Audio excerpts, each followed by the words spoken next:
This is the story that has me fired up first tonight. Glenn Beck and I have had this war of words all week long over this so-called Restoring Honor rally in Washington.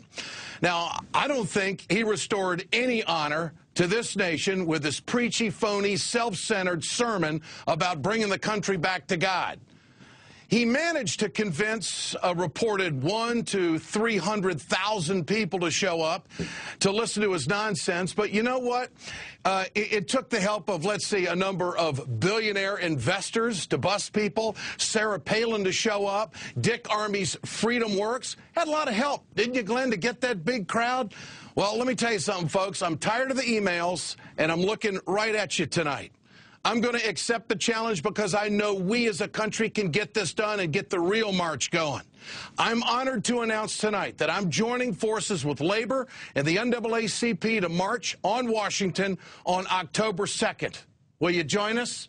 They've just invited me to be a part of the One Nation movement. I will be a featured speaker there, and I want all ed heads to be there across America. And you can bring whatever sign you want, because it's freedom of speech. Tens of thousands of labor activists will gather and march to make a statement about what really matters in this country. It's jobs, it's economic justice, and the right that we all have to a secure job and fight the outsourcing in America.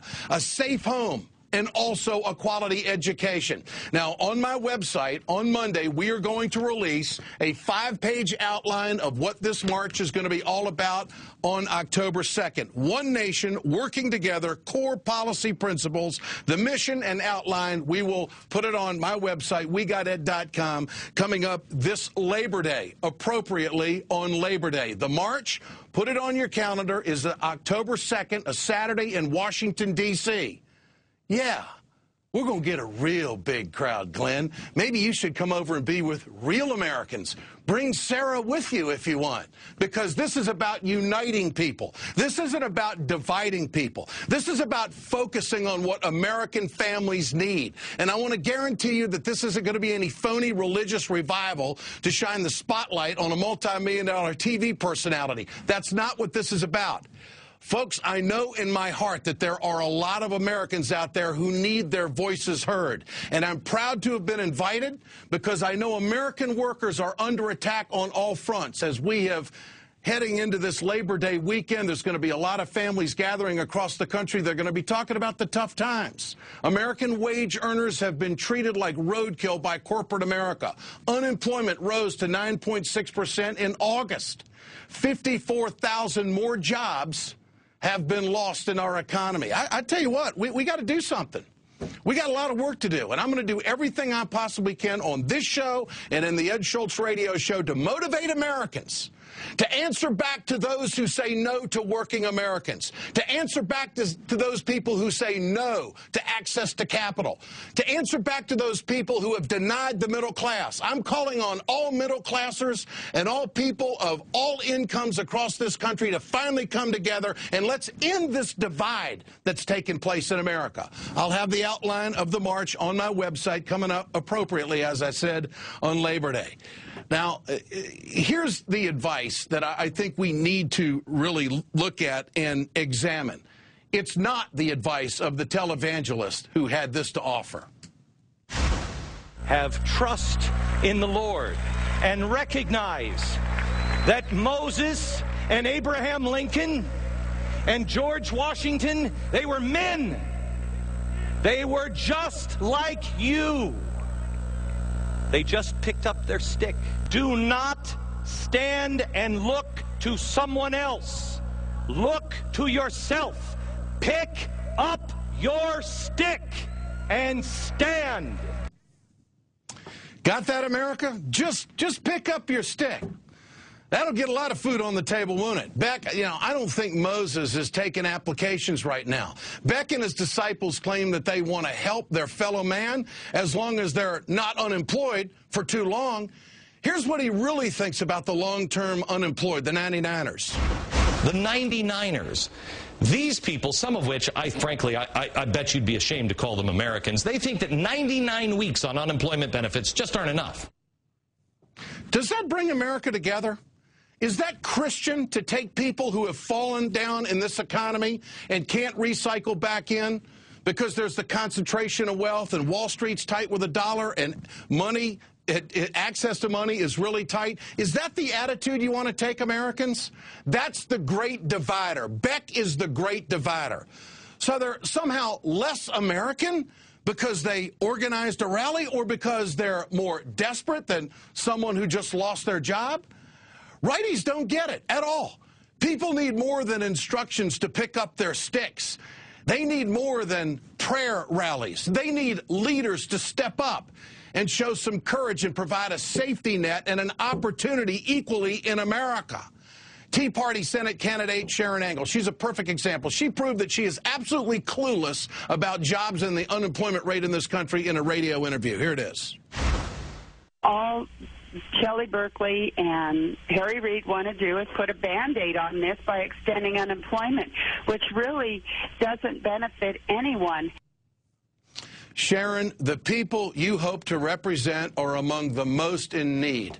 Nevada, your state, has a 14.2% unemployment rate. It's not just Republicans acting hostile towards labor. The president's right-hand man doesn't seem to get it either. According to the former White House car czar, Steve Ratner, White House Chief of Staff Rahm Emanuel said, F the UAW. Hell of an attitude, isn't it?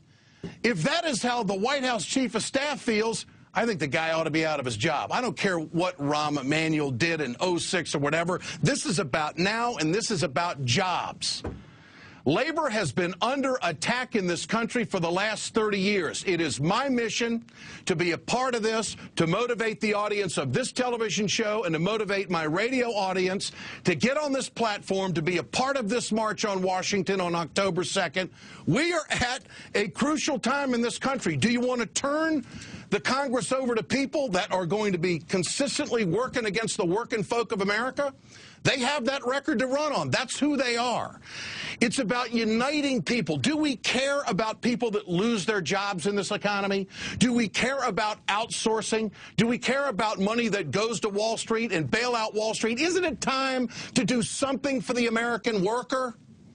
Is that the godly thing to do, to care about your neighbor? Let's get real about this. Let's turn this country around. Support our president. Support what has to be done for this country. Let's overrun the obstructionists with our passion and our vision for America, and let's do it. One nation. Unite all workers. Let's get it done. Get your cell phones out, folks. I want to know what you think about the unemployment situation in this country. Tonight's text survey is, what do you think Republican politicians care more about? Your jobs or their job? Text A for jobs, text B for their jobs to 622-639. We'll bring you the results later on in the show. Now, joining me tonight, first off here on The Ed Show, is the president of the largest federation of unions in the United States, representing more than 11 million hardworking Americans, AFL CIO President Richard Trumka. Mr. Trumka, I am honored to be a part of it on October 2nd.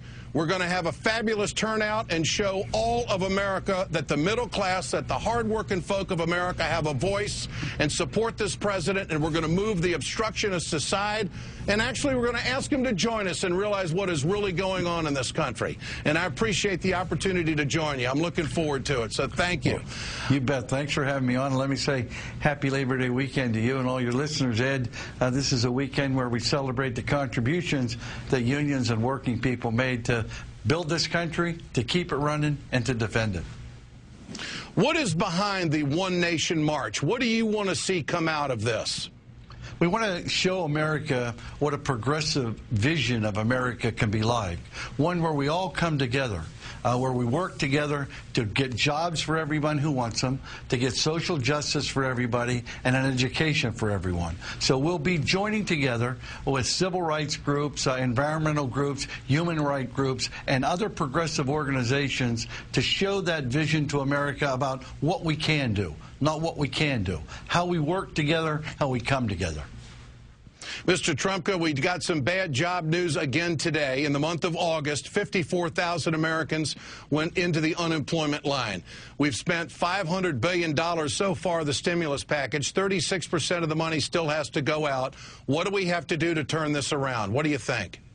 Well, first of all, the figures were disappointing, although private sector jobs were created. So that's a little bit of good news. But the 11.5 million jobs that were destroyed, it's not nearly enough. We have to do it at a much larger scale. And the job bills are out there. We have 400 bills that were passed by the House of Representatives that are sitting at the door of the Senate, not being acted upon. Most of those are job creation bills because the Senate Republicans refuse to say anything except no. We have the Clean Water Authorization Act. We have the Transportation Reauthorization Act. We have the Clean Energy Act. All of those are ready to go. They will create jobs, rebuild the infrastructure, make us more efficient and more competitive as a nation, and put people back to work. All we need to do is have them get off their duffs and care a little bit more about people and creating jobs than they do beltway politics. Mr. Trumka, great to have you with us tonight. Thanks for all you do for the American workers, and we're looking forward to October 2nd. We'll get it done. Look forward to seeing you there, Ed. We're going to have a great crowd, and we're going to show America what a progressive vision can be like. No doubt about it. Now I want to turn to a veteran Democratic strategist and NYU professor, Bob Shrum. Bob, great to have you with us tonight as we go into this Labor Day weekend. I know that you're a fighter and a proponent of the American workers in this country. I'm taking issue with the White House in this segment tonight. Here's Mitch McConnell throwing it back out again to the American people, claiming that this administration is going to raise taxes on small businesses. McConnell touted the Republican belief that a tax increase on the upper-income Americans and small businesses would continue to hamper economic growth. He said this administration has done a lot to discourage business from growing and hiring, and that's the problem. The White House today is silent on this. I'm stunned. What is their strategy? And let me say, as a small business owner in America, they are not raising taxes on small businesses. It's just crazy what they're getting away with. Bob, your thoughts? Well, first of all, I think we ought to try and have an even bigger fight here. I mean, not only are we not raising taxes on small businesses, but I think next week when the Congress comes back, the President and the Democrats ought to have the guts to stand up and say, not only are we going to get rid of the Bush tax cuts for the top 2%, but we're not going to keep that money right now. The Treasury isn't going to keep that money. We're going to send that money out to the middle class so that they'll spend it, so that we'll help stimulate this economy. We could then have a fight between the Republicans and the Democrats, and the issue would be tax cuts for the privileged or tax cuts for people. It would be good for the economy. It would be good politics. And by the way, we better raise the stakes before the midterm, or we are going to just get run over. Do you think they'll do something as soon as they come back from vacation?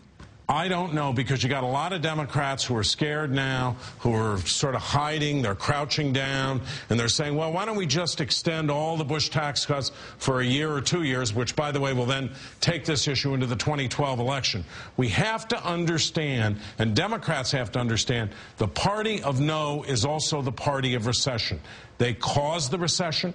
They want a downturn. They want to slow down all the way to 2012. And we have to tell the American people who's out there fighting for jobs and who's out there fighting for special interests. The issues are there, but I think the president has to step up and he has to articulate this. Bob Shrum, always a pleasure. Great to have you with us tonight. Thanks so much.